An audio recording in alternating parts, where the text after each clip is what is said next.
இன்னைக்கு இந்த உலகம் இயங்குறதே உழைப்பாளிகள்னால தான். முதலாளிகள் என்னதான் முதலீடு பண்ணாலும் அந்த முதலீடை ஒரு நிறுவனத்தோட முன்னேற்றமா மாற்றி காட்டுறது உழைப்பாளிகள் தான். என்னதான் முதலாளித்துவ நாடுகள் இந்த உலகத்துல நிறைய இருந்தாலும் உழைப்பாளிகள் இல்லாத ஒரு நாட்டை கூட உங்களால காட்ட முடியாது. ஏன்னா இந்த உலகத்தோட முதுகெலும்பே உழைப்பாளிகள் தான். இன்னைக்கு நம்ம எல்லாருக்கும் 8 மணி நேரம் தான் வேலை அப்படிங்கிறது சட்டப்பூர்வமாக நமக்கு ஒரு உரிமையாக கொடுக்கப்பட்டிருக்குது. ஆனால் ஒரு காலகட்டத்தில் 12லேருந்து 16 மணி நேரம் வரைக்கும் உழைப்பாளிகளோட உழைப்பு சுரண்டப்பட்டுட்டு இருந்துச்சு.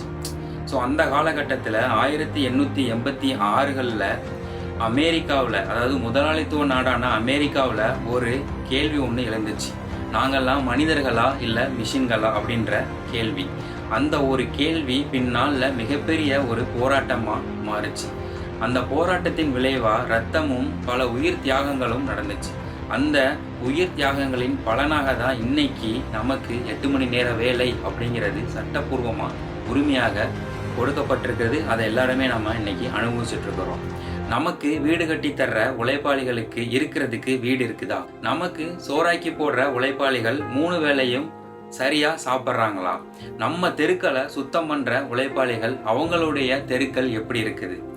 இது எல்லாமே பார்த்தீங்கன்னா ஒரு மிகப்பெரிய கேள்விக்குறி தான். ஒவ்வொரு வருஷமும் உழைப்பாளிகள் தினம் வந்துட்டு தான் இருக்குது. ஸோ அந்த உழைப்பாளர்களுடைய வாழ்க்கை தரம் உயர்ந்திருக்குதா அப்படின்னு சொல்லி கேட்டிங்கன்னா அதுவும் ஒரு மிகப்பெரிய கேள்விக்குறி தான். உழைப்பாளர்கள் தினம் அன்னைக்கு மட்டும் உழைப்பாளிகளோட உயர்வை போற்றாம ஒவ்வொரு நாளும் அவர்களுடைய வாழ்க்கை தரம் முன்னேறுவதற்கான முன்னெடுப்புகளை நம்ம எல்லாருமே எடுக்கணும். இன்னைக்கு உழைப்பாளர்கள் தினம். உழைப்பாளர்கள் அனைவருக்கும் உழைப்பாளர்கள் தின நல்வாழ்த்துக்கள். இந்த வீடியோ உங்களுக்கு பிடிச்சிருந்துச்சுன்னா லைக் பண்ணுங்க. உங்க உழைப்பாளி நண்பர்களுக்கு இந்த வீடியோவை ஷேர் பண்ணுங்க, இல்லை டேக் பண்ணுங்க. நம்ம பேஜை ஃபாலோ பண்ணுங்க. மீண்டும் உங்களை வேறொரு பதிவில் சந்திக்கிறேன். நன்றி.